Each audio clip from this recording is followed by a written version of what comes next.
Boa tarde. Hoje, nono vídeo da apresentação sobre contatos e mestiçagens culturais, parte 1, que vai dos primórdios da civilização até as grandes navegações do século XV e XVI, dos europeus e dos chineses. O tema que nós vamos abordar hoje está na integração nos contatos entre os dois grandes polos civilizacionais da Ásia Central e Oriental, ou seja, o subcontinente indiano e o Extremo Oriente, compreendendo a China e o Japão. Bem, em primeiro lugar, vamos situar geograficamente essas duas regiões e como se estabelece o contato entre elas, o que as separa e o que, através de que lugares elas entram em contato. Bem, a Índia, subcontinente indiano, ele se constitui principalmente de dois grandes vales de dois grandes rios. A oeste, o rio Indo, que foi berço da primeira civilização no continente indiano, contemporânea das civilizações da Mesopotâmia e anterior à chegada dos invasores de língua indo-europeia, os arianos, e a leste, desembocando no Golfo de Bengala, o Indo desemboca mais a oeste no Mar da Arábia, né? Tem o Vale do Ganges, e uma região montanhosa naquela península no meio entre os dois vales. A noroeste do subcontinente indiano, tem ainda os contrafortes das montanhas do Himalaia, a região que hoje é o Afeganistão, e mais acima, regiões de estepes e desertos que fazem a ligação entre a oeste o Mar Cáspio e a leste na região da China propriamente dita. E ao norte da Índia e ao sul da China, onde nós temos hoje Nepal, Tibete, Butão, está a grande cordilheira do Himalaia, com planaltos e montanhas algumas acima de 5.000 metros de altitude. Pelo flanco oriental, a gente tem uma região ali onde hoje tem uma região tropical, onde tem o Mianmar, a antiga Birmânia, Tailândia, depois a península toda da Malaya, e se chega no que a gente chama de Sudeste Asiático ou Indochina, que sempre foi essa região que se estende ao norte do trópico, desde o trópico de Capricórnio até a linha do Equador ao sul, sempre foi um elemento de contato e de disputa entre esses dois polos civilizacionais, o subcontinente indiano e o extremo oriental, basicamente chinês. Depois, em tempos mais recentes, o Islã se introduziu, e mais recentemente ainda o imperialismo japonês, mas aí já no período que antecedeu a Primeira Guerra Mundial e durante a Segunda Guerra Mundial e depois a Primeira Guerra Mundial. Bem, no subcontinente indiano se estruturou uma civilização em torno de uma religião, um complexo religioso, que veio a se chamar de hinduísmo, inicialmente brahmanismo, que tem a base ou melhor, o superestrato dele são as crenças das populações indo-europeias que chegaram ao subcontinente, os arianos, a partir de inícios do primeiro milênio antes da Era Comum, e que se mesclaram com crenças já existentes dos povos que ali habitavam, muitos dos quais, muito possivelmente, fizeram aquela civilização de Mohenjo-Daro e Harappa no Vale do Indo. Desse hinduísmo que veio a se consolidar já em meados se consolidar, assim, primeiro a era védica e depois o hinduísmo propriamente dito, que veio a se estabelecer pela metade do primeiro milênio antes da era cristã, veio a derivar a crença budista. O budismo nasce do hinduísmo, através da revelação e dos ensinamentos do príncipe Siddhartha Gautama, o Buda, e um dos pontos principais é que ele entende, vê o universo como o hinduísmo vê também, aquele imenso ciclo de reencarnações e uma história circular, ao contrário, por exemplo, da crença e da cosmogonia cristã, islâmica, judaica, que acredita num fim de mundo definido, num apocalipse, vê esse ciclo de encarnações e reencarnações, mas prevê uma forma de sair disso através do exercício do desapego, né? Do exercício do desapego. E atingir o que seria o nirvana e romper esse ciclo de eternas morte, renascimento, sofrimento, dor, prazer, obviamente também, que é a roda da vida, que é o samsara. O budismo admite um caminho para a aniquilação do sofrimento e pela reintegração das almas no universo, no meio universal. O budismo se expandiu inicialmente dentro do subcontinente indiano, conseguiu, por volta do quarto, terceiro séculos antes da era cristã, assumir poder em uma boa parte através do Império Maurya, o imperador Chandragupta, mas ele depois cedeu lugar novamente ao hinduísmo. Mas ele se espalhou, ele veio a se espalhar nas direções, principalmente em direção ao noroeste,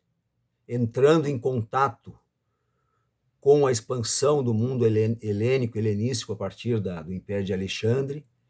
naquela região da Ásia Central, onde estão os vales dos atuais rios Amurdar e Sirdarya, Jokshu, Jahartis, que é onde se estabeleceram estados grecos iranianos, com governantes que vieram do mundo grego, e onde o budismo prosperou e se integrou com elementos da nascente civilização helênica, helenística, e a partir dali, daquela rota, pegando parte da Rota da Seda, veio a chegar na China, onde começa a se difundir e a ser aceito a partir do período da dinastia Han, entre o século II antes da era cristã e o século II, II e III, na verdade, da era comum, a era cristã. E ele se difunde, chega nesse alcance através de uma versão que é a versão chamada de a Grande Via, que é Mahayana. Ao passo que uma outra linha de expansão do budismo vai em direção ao sul do subcontinente, à ilha do Sri Lanka e ao sudeste asiático, chegando ao Khmer, chegando a Tailândia, a antiga Birmânia e, por fim, também a atual Indonésia, e a versão que é chamada de Theravada, por alguns chamada também de Pequena Via, de uma forma até um pouco depreciativa. A grande diferença entre essas duas vertentes do budismo está no papel que é exercido pela pessoa que obtém a iluminação, que é o Bodhisattva. Buda foi o primeiro grande iluminado. Em geral, assim, a corrente Theravada, o importante, o essencial, basta que a pessoa busque a sua integração, o seu nirvana, o seu aniquilamento, e isso é suficiente. Para os adeptos da grande via Mahayana, o Bodhisattva deve permanecer para aliviar o sofrimento dos demais seres humanos. Então, é uma forma uma vertente da crença budista, que originalmente não era uma religião, mas acaba se transformando num sistema religioso, que ela propugna uma maior participação no campo social, na vida da sociedade. E essa vertente atravessa, passando primeiramente pela Ásia Central, é que vai se instalar primeiro na China e depois chega ao Japão. Japão que tinha uma crença própria, o shintoísmo, e a etnia japonesa, por sua vez, ela chegou no arquipélago, foi o último elemento humano que chegou no arquipélago. Existia um povo Ainu, e durante meados, assim, finais do segundo milênio e boa parte do primeiro milênio, os atuais japoneses se instalaram no arquipélago. E mais adiante, sempre sofrendo a influência do complexo cultural chinês, né, adotaram o budismo já em meados do primeiro milênio da Era Comum, período Nara, a partir do 6º, 7º século da Era Comum. Bem, na China, por sua vez, o que ocorre? A China é uma civilização também, um complexo muito antigo, de uma antiguidade bem próxima da antiga Mesopotâmia e do Egito, embora claramente se tenha sinais de que houve um movimento de influência maior a partir do Oriente Médio, da Mesopotâmia, em direção aos vales da atual China, do que o contrário, mas logo estabeleceu um modelo civilizacional bastante original, próprio, e tinha as suas crenças e os seus sistemas. Sistema de religião familiar, crença em antepassados, um grande deus do sol. A esse sistema, já em meados ou inícios assim do primeiro milênio antes da Era Comum, se agregou uma primeira religião, um primeiro complexo religioso, que é o taoísmo, de um mestre chamado Lao Tse, cuja existência real, concreta, e se existiu e quando existiu, é bastante nebulosa. Teria existido na parte inicial desse milênio, não se sabe exatamente, mas o que está no taoísmo, que se resume na palavra, todo um complexo que tem a ver com a palavra Tao. O Tao é o conceito do equilíbrio principalmente entre os dois princípios, o princípio do movimento e o princípio do repouso, e da alternância entre esses movimentos yin e yang. E é uma concepção bastante original, embora tenha alguns paralelos, talvez, que pode ser visto pelo símbolo do yin e yang, que é aquele círculo com cores invertidas, que dá uma ideia de movimento e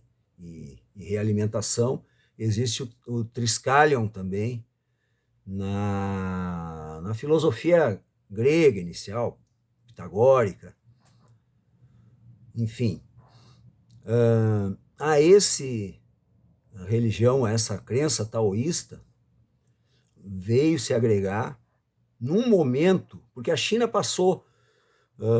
por um primeiro momento de unificação dos vários estados durante a dinastia Zhou, na primeira metade desse primeiro milênio antes da Era Cristã, Comum, mas depois veio se desagregar nos estados combatentes, e nesse momento surgiu a figura do Confúcio, Kung Fu Tseu, que era um pensador, um acadêmico, assim, um filósofo, que concebeu toda uma doutrina de gestão da sociedade, do Estado, propugnando regras, respeito, e que veio mais adiante a ser adotada e mantida como uma tradição na China, os sistemas de designação das pessoas por concursos, e ao confucionismo, como doutrina de governo, doutrina de vida, se agregou uma vertente religiosa, também culto do próprio Confúcio. E, na realidade, embora com papéis diferentes e alternando momentos de tensão, se pode dizer que esses três sistemas, qual seja o taoísmo, o confucionismo mais como uma doutrina de governo e de reger a própria vida social, e o budismo, na sua forma mahayana, vieram a constituir o complexo religioso, filosófico vigente na China e estendido também aos vizinhos, tanto a Coreia quanto o Japão, de alguma maneira. No Japão, o shintoísmo sempre existiu ao lado, passou a existir ao lado do budismo também, uma forma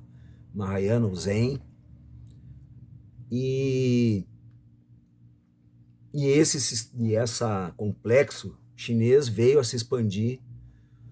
em direção ao sul, onde encontrou a concorrência da expansão do hinduísmo, que teve um momento áureo também durante o primeiro milênio, meados do primeiro milênio até o final do primeiro milênio da Era Comum, na região da atual Indonésia, na região dos atuais Camboja, Laos, o Khmer, sendo depois superado, mais especificamente na Malásia e na Indonésia, pelo Islã, mas com remanescências, como se tem até hoje, por exemplo, a ilha de Bali, bem conhecida. E a Índia, por sua vez, depois teve um forte estado também, já hinduísta, que foi o Império Gupta, e aquela região da Ásia Central, onde se fez essa síntese helênica budista, ela depois veio a ser ocupada com o retorno, com a nova expansão da civilização iraniana com os sassânidas, e logo mais a seguida, 4, 5 séculos depois, já na segunda metade do primeiro milênio da Era Comum, pela expansão do Islã.